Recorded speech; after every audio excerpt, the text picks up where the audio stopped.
Hello, everyone. So, story time with Uncle Zingdad again. Um, Today, I'm going to be telling you the follow-on story from the story of the Big Baboon. Now, if you've watched the story of the Big Baboon, then go ahead and enjoy this one. If you haven't, please watch that one first because it provides some context that otherwise the story doesn't quite make sense. Um, Today's story is is about Baba Baboon and the Big Trouble. Baba Baboon. So um, I first encountered Baba Baboon when the Big Baboon that I told you about in last story um, was evicted from his troop. You see, he was the troop. Oh, this is just too cute now.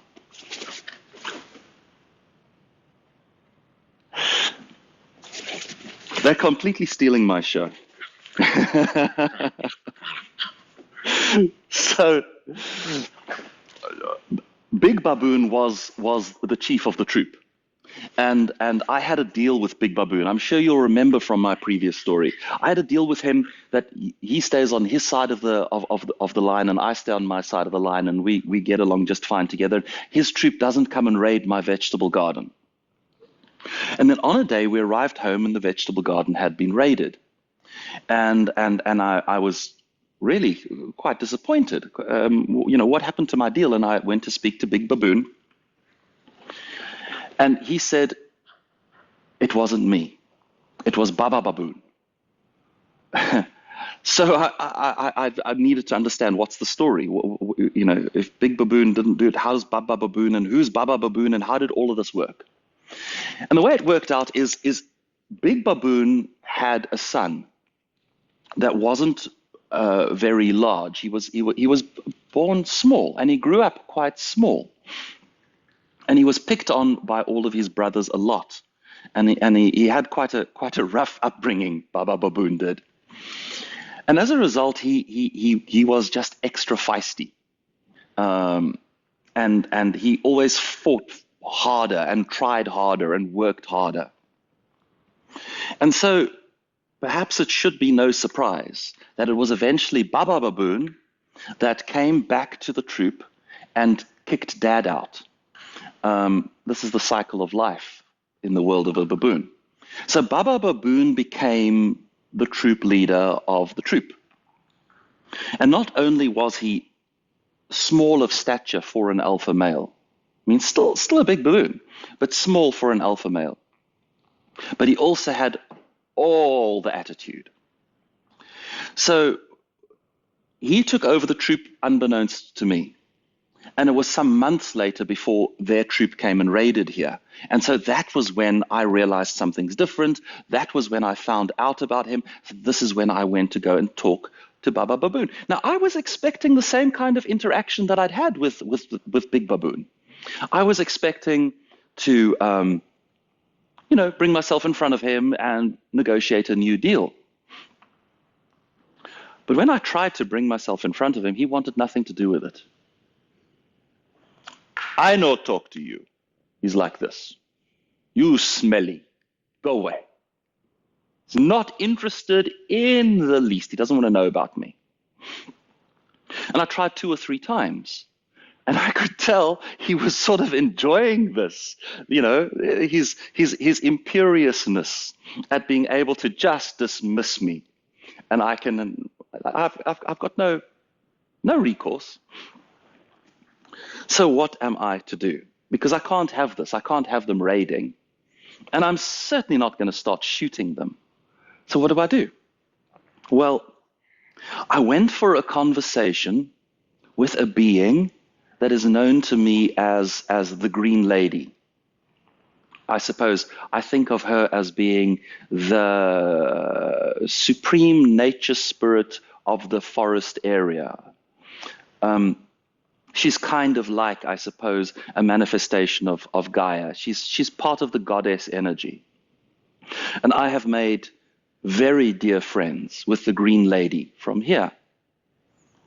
Oh, and incidentally, if you want to know more about the Green Lady, or if you want to understand kind of what I'm talking about, my beloved friend Lisa has written two books on the subject of the Green Lady. I'll put a little link on this video, and you can go and check them out. They're gorgeous books, really worth reading.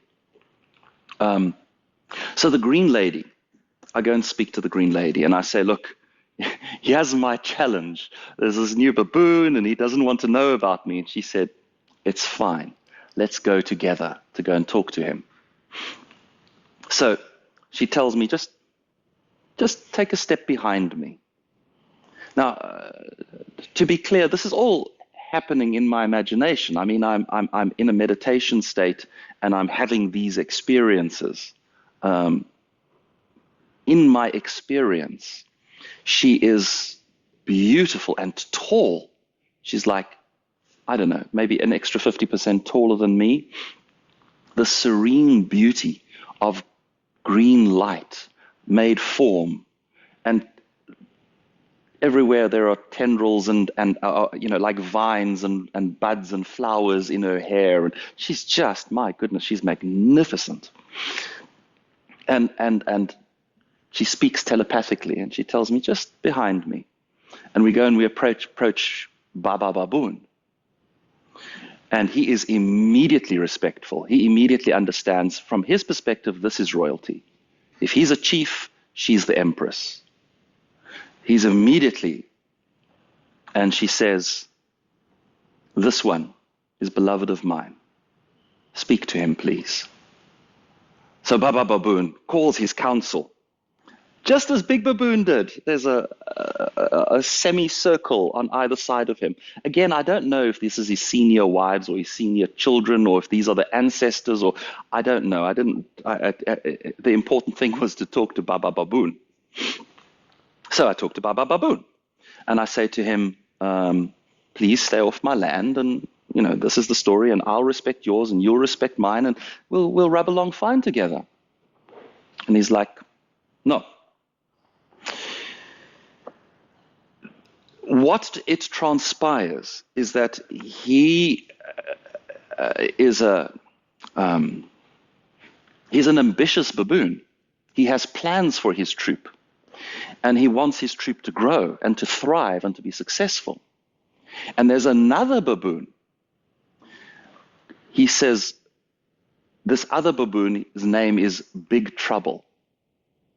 He says, big trouble make big trouble. Wait a minute, big trouble makes big trouble. What are we talking about here? And eventually I understand that the neighboring troop, just a little bit further down the hill, is really pushing into his land. When he wants to expand, he's being compressed. So what is he going to do? He's going to expand sideways, which means into the human lands, onto the farms. Easy food, why not? So why would he not? So I get out of meditation, and I'm thinking about what to do about this. And then I come back to him and I say, you know what? I have an idea. Let me go and talk to Big Trouble. Let me go and find out what's going on with Big Trouble. So, same thing. I bring myself to the awareness of Big Trouble, and I'm not quite sure, how to address this other baboon. And I arrive and I say, I'm here. I've been talking to Baba Baboon. Small baboon. He says, your name is Big Trouble.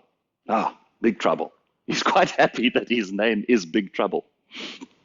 And I'm like, okay. So the two of you are in conflict over turf. And I work to understand the situation. What is this ear chewing thing? But Pikachu is addicted to her ears, and she doesn't seem to mind. Anyway, so the situation as it transpires is that there's an argument between Baba Baboon and his troop and Big Trouble and his troop. And the argument is over two things. There's a development that has lots and lots of rubbish bins. And these rubbish bins are regularly full of magnificent bounty if you're a baboon.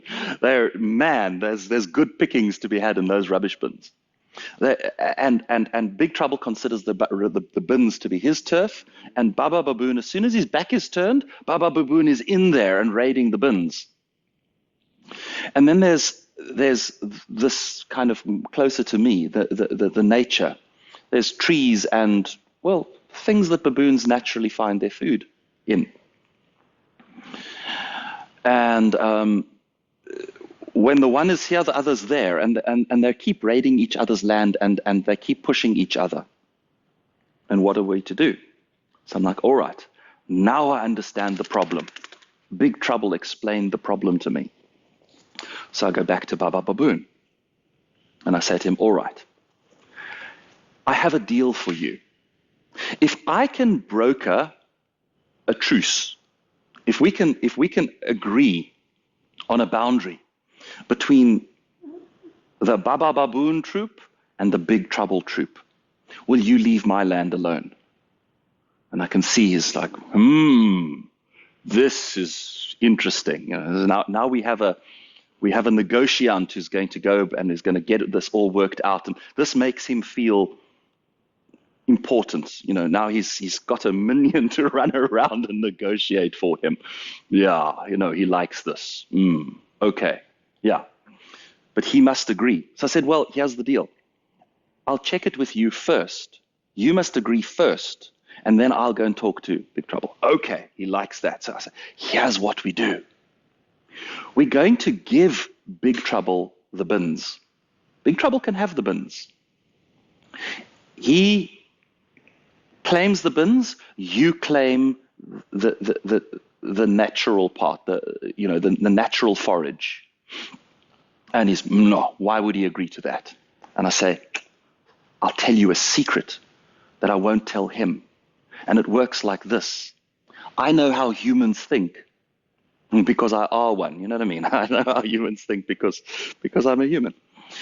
And if baboons are raiding bins, the humans are not going to like that.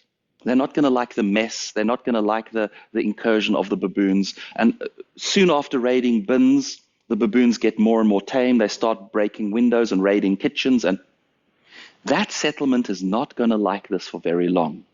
Sometime quite soon, those bins are going to get locked away, get made baboon-proof. That whole settlement is going to start getting baboon-proofed.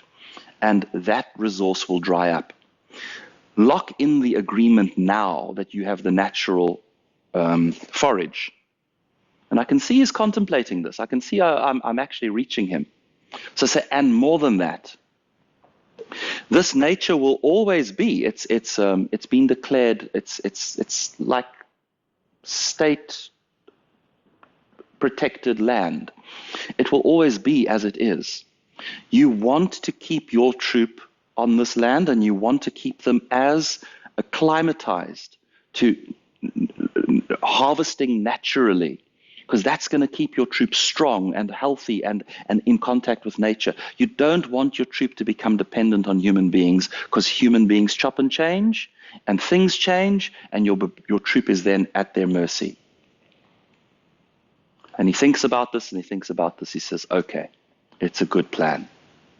If you can convince Big Trouble that he can have the bins, but he leaves alone my land, then we're okay. And so I do. I go and have a talk to Big Trouble, and I tell Big Trouble, what's interesting here is that on the other side of the development, there's more. You don't have other baboon troops to box you in on the other side. You can stretch your legs that way.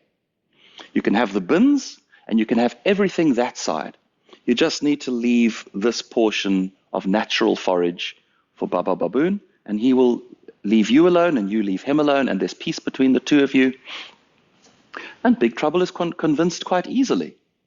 I don't have to overcome ego with Big Trouble the way I did with Baba Baboon. And so the agreement is made, and so it is. And with this the Baba Baboon troupe stops raiding our land. They become quite respectful. And I find I have a continued interaction with Baba Baboon because you see, through all of this, a certain respect had grown between the two of us. I, for one, really learned to respect this guy's pluckiness and wisdom and willingness to grow and change. I mean, think about this. He encounters me and he sees me as a resource. And he sees the value of human intelligence. He can see that I can achieve things that he can't. And then uses me as a tool to get to the outcome that he desired, to what was good for his troupe. And I could really respect that about him. And well, there was clearly something about me that he enjoyed. Because I found when I would go on my walks, I found I would just be taking a stroll through the forest, and then I'd hear him in the distance. He'd be doing his baboon bark, and then that brings him to my awareness, and then I'd connect with him while I'm walking, or when I get home in meditation. I'd connect with him, and we'd have a little conversation. And there was always something with him. He always had something to tell me about what was going on. Some strife with some wife that doesn't want to listen to him and do what he wants, and he's struggling with the children, with this and that, and but he was always very pleased to report that he and Big Trouble have no more trouble, which was nice.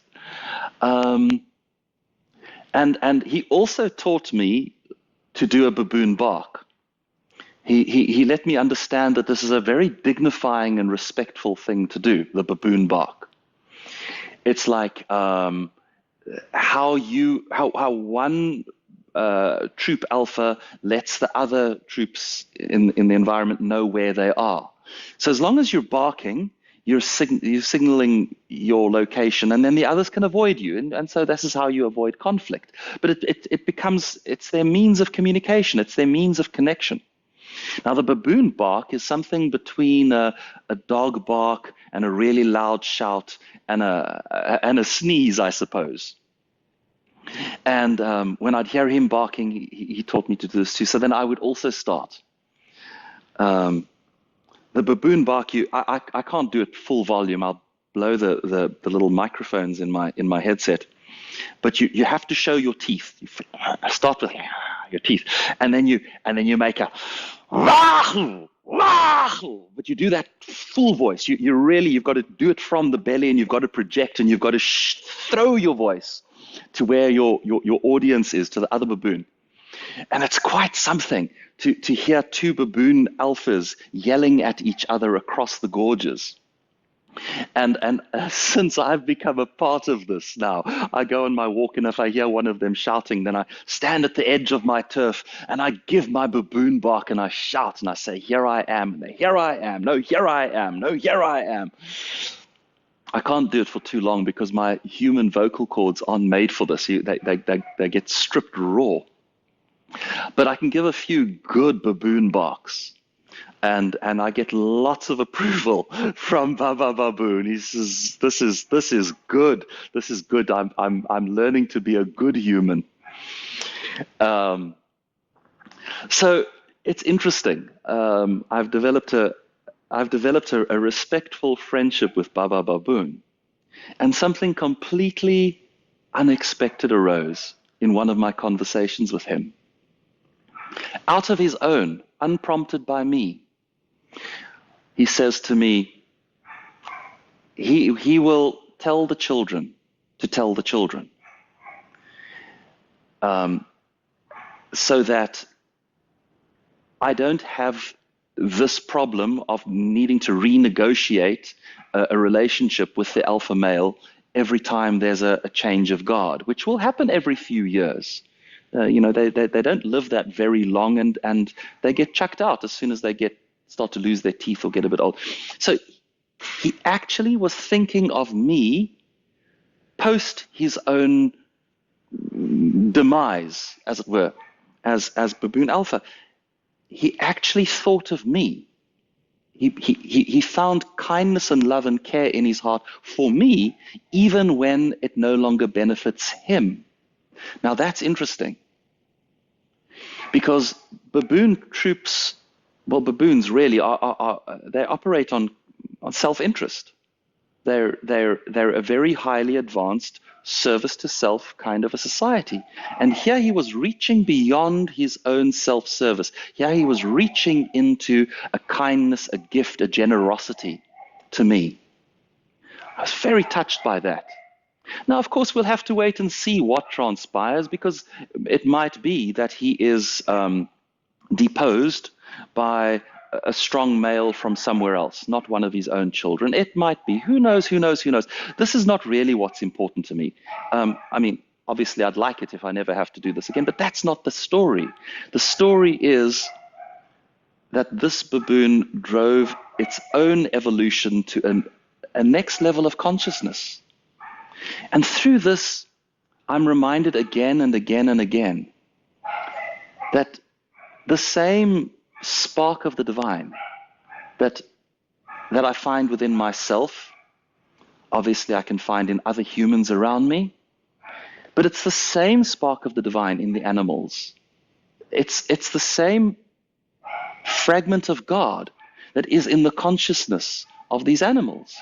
Different levels of consciousness, different ways of thinking, different ways of communicating, different understandings about the world, different masks in front of that spark of consciousness, but it's the same spark of consciousness. And my goodness, more recently, I start to find that spark of consciousness in plants. I'm starting to have conversations with like the fruit trees in my garden, and there they are. They've got personalities and ideas and thoughts, perspectives, wisdom, plants. I suppose it shouldn't surprise me. And I also begin to find it even in minerals, in rocks, I mean, people who are engaged in spiritual awakening are often aware of the special consciousness of crystals, but it's in everything. Everything is alive. Everything has consciousness. Everything's a part of God. You can, if you know how, if you are willing to broaden your perspective, you can go and talk to anything. Somewhere along the line, it's a part of something that is intelligent. Is that not magnificent? So I have no doubt I will have more of these kinds of nature stories to tell. There are other beings that I've spoken to. Not everything transforms into a really cute story. Not everything is like a cool story to tell. Some things are just bits and pieces of events and experiences. But I'm sure I will have more stories to tell, because everything has a story to tell. Everything's of life. So I'll be back for more of this in due course. Until I have another story to tell, I wish you a beautiful journey and a beautiful story of your own. Goodbye.